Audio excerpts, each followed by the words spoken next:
Good stuff. Good morning, everybody. Happy Monday. We are rolling into family reunion week, and I am pretty stoked about it. I think we decided to hold the calls. Leslie, correct me if I'm wrong. Friday through up until Wednesday. Is that right? Are we going to bring it back on Wednesday or Thursday? I forget what we said. Leslie or Linda? Anyone? I'll get a new schedule out. Sorry, wait, just logged on. So what'd you ask? The schedule for next week and Friday. I'll get it out. Don't worry about it. I'll make sure that I announce it on the call when we'll break for these and then start them back due to family reunion. We are doing a family reunion planning session, so be prepared for that. Tomorrow's team meeting should be an excellent one. So I'd love to see y'all's faces in person. If you can make it, we're having rookies that started as rookies, obviously as new agents, and then built massive businesses.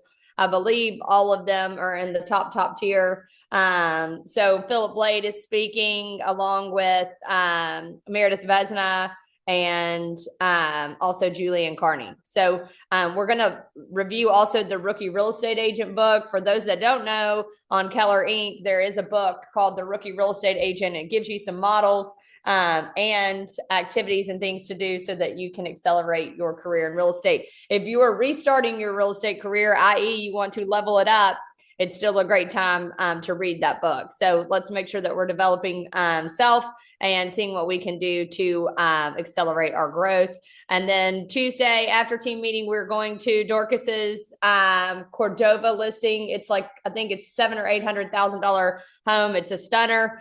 So hope for y'all to go to that right after team meeting. And that is all I have in terms of announcements. So I'm hitting on value squared. I'm very curious if anybody's done the homework, taking the system that we reviewed in terms of the listing and looked at. Here, let me go here. We talked about this last week. What you can do to surprise and delight your client through your listing system. So if anybody did that, I'm very curious. I'd love to see your plan and some of your ideas for that. So we have created a system, a listing system. And then now we figured out how we can differentiate ourselves, i.e. surprising and delighting the customer so that we get more referrals, more reviews, and obviously more business because of that. So I talked about this exercise. I know we did this last week, but today I want to talk about menu of services. What does a menu of service mean to y'all? When y'all hear menu of service, what is that? Somebody unmute yourself and tell me what that means. What Different you things that offer you outside offer. of Oh, the typical buyer-seller agreements. What you offer outside. Okay, I love that. Somebody else unmuted. Who else? Options. Seller options. Okay, let me ask you this. When y'all go into a store, do y'all want to be shoved a piece of clothing and the customer service rep give you that piece of clothing and tell you have to buy it? No, you have options. You walk in and you have tons of options. When we click on a screen to watch TV, we have tons of options. So instead of saying, this is it, this is what I do, pay now, what are some ways that we could create options for the customer, either inside the transaction or outside of the transaction? Janet, that's what you just shared. In order to get some options, right? So all that to say is we've determined your core services. We've determined the client experience, i.e. the system. And then we've intended to surprise them and delight at all points of our system, right? And then how do we present value and charge for it? So it talks about bundling and unbundling. So when you take all the value you provide and the outcomes you achieve and charge one amount or percentage for it, that's bundling. Unbundling is when you can separate the services and the outcome you deliver and then charge an amount or percentage for each one.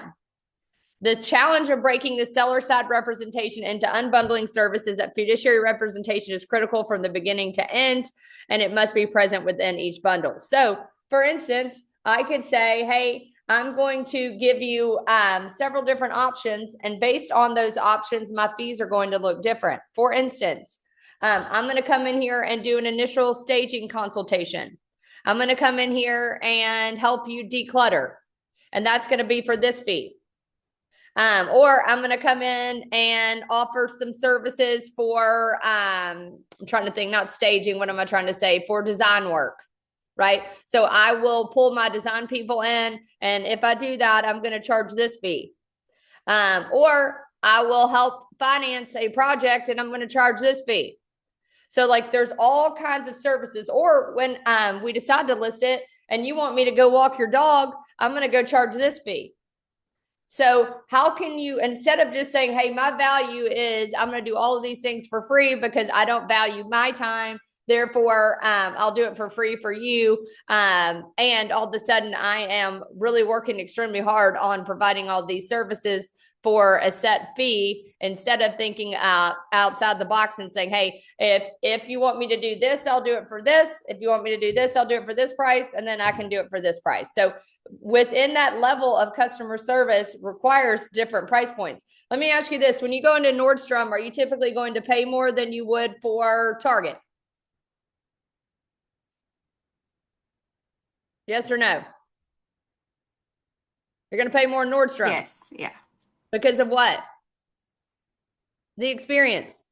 So they're going to charge more for the experience, right? And so y'all have to think about this with y'all's businesses as well. It's like, how can I change this up in terms of seller optionality and unbundling? I'm not saying you have to do it. Obviously, that's up to you all. But most of us have thought about it in this vein right here, in bundling pricing. And how can we think of it in unbundling? Right? So I charge blank if I bring you the buyer. I charge blank if someone else brings the buyer. I charge blank if you buy an additional property through me, which I do that. I actually do that. I charge this for the bundle services. I charge this for the first bundle of services plus these additional services, like I just talked about.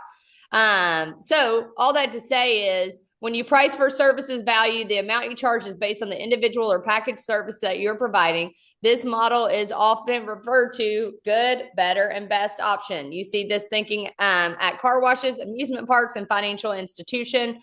Harvard Business Journal reports that an effective GBB value to pricing strategy often results as many as a 40% of clients selecting the best option.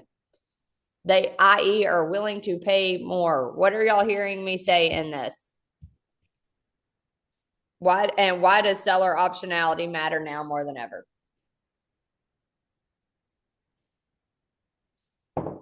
Somebody talk to me.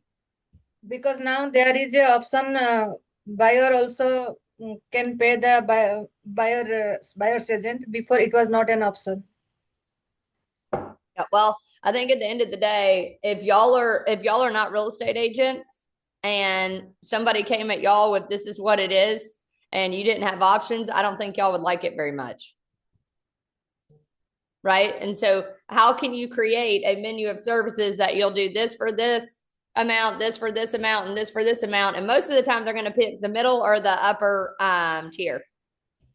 So if you know your value, can clearly communicate your value, you're going to get that amount back in your fees and your charges, but you better have the experience to back it up. So there's a reason why we started with, these are all the services that we do. And then that's the system, right? And this is how we create a surprise and delight elevated system. Therefore, we're going to get more money out of the transaction and out of the system because we've clearly defined our value. We've shared why we are different, why we're going to get them more money there and get their time back while also getting us paid accordingly. Linda, you have it unmuted and you turned your video on, so I'm assuming you have something to say. Yeah, but I just didn't want to interrupt you. Go ahead. So I figured that would be like me raising my hand. What I wanted to say is when I go in with a menu of services, which I do, honestly, no one else does. They just go in and say, hey, I'm a real estate agent. I can list your house, right? They don't give them options. They don't tell them their value. And so when you do it, it sets you apart from other agents as well, because you look like a professional who has a service that they provide versus somebody who has a real estate license who just sometimes list houses. Does that make sense? Yeah. They're like, oh, so you have a plan of what you're going to do and not just, I'm going to list your house, right? So, anyways, it makes a difference in their mindset of how they're going to treat you too, and it makes the transaction easier. Every time I don't do my system of having a tiered system, it's not as good as transaction. Well, you're buying into a system and a service, Mhm. right? Like that's what you're paying for is the Yeah, and system you're right. They almost and the always service. pick the upper one. They're like, oh, I don't care. They have so much equity. Like, I'm not saying that, but a lot of times they're like, if you're gonna do all that, yeah, I'll do the upper one. I'm like, okay, I think a lot of times we don't ask because we how many have, times do I pay for something just because it's easier? I'm like, yeah, I'll pay extra to not have to do that, you know? So think about the services you'll provide. but Um, it does go back to y'all getting this list of the system. If you don't have the system clearly written out, if you don't have this clearly written out, and then how are you going to elevate that experience? Then this is where you're going to miss. Like you have to start here. You have to start with the experience and how you're planning to deliver that every single time. And then how are you going to upgrade that experience for additional fees and services? So, all that to say is if you feel like you can't deliver it, something tells me you haven't written down the system. Right. So that's what I got today. I want y'all to expand your mind a little bit, understand your time matters and your system and the experience you deliver every single time also matters because that will matter in terms of your net profit into your business. It'll matter in the revenue that's coming into your business and the net profit coming into your business. Anybody have any questions before we wrap up? Hopefully this makes sense.